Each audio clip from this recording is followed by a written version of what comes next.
Well, it's all a very far cry from the repressed, buttoned-up Britain of the 1950s, when gay sex itself was still a crime. Parliament voted to legalise it finally in 1967, but that didn't mean gay and lesbian couples were seen as equal under the law. Katie Rousell has been looking at the long campaign to change British attitudes on sexuality and how different things really are today.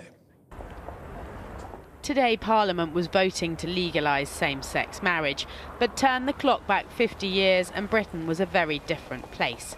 In the 50s, with more than 1,000 British men in prison for homosexuality, the Wolfenden Report recommended decriminalisation.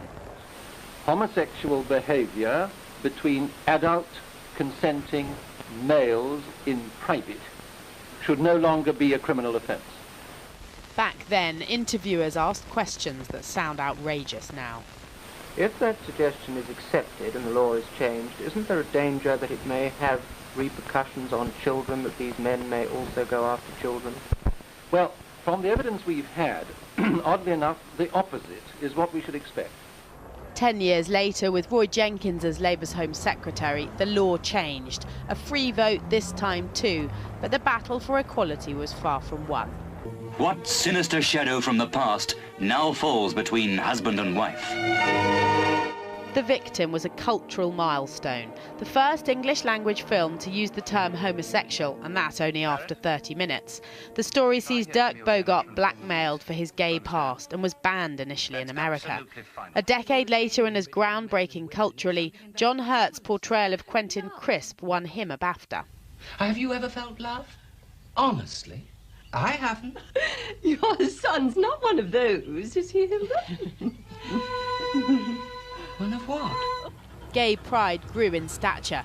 They marched in Hyde Park to celebrate 10 years, and more joined them to protest the threat of Clause 28 in the 80s, the government ban on local authorities promoting homosexuality. They fought for their rights, but at home on the box, lesbians barely featured, and the portrayal of gay men, certainly in comedy, was insulting. I would have been here at 8:58, but I caught my handbag in the lift.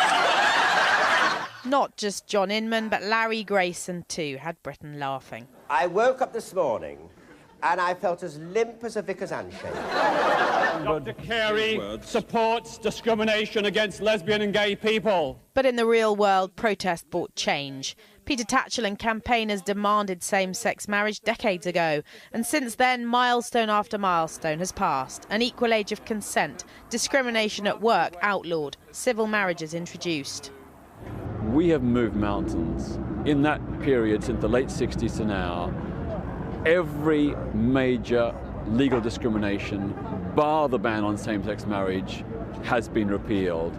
For thousands and thousands of gay people, this will be a joyous occasion because it will mean that society finally does recognise our love as equal.